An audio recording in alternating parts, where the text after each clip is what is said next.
The ancient Vedas speak of creation through sound. In the beginning was a cosmic vibration, the primordial word.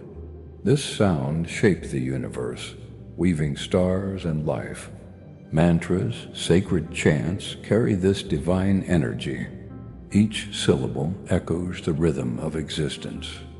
The Vedas teach that sound connects the seen and unseen. Through vibration, the cosmos is alive and conscious. Priests chanted these sacred sounds to align with cosmic order.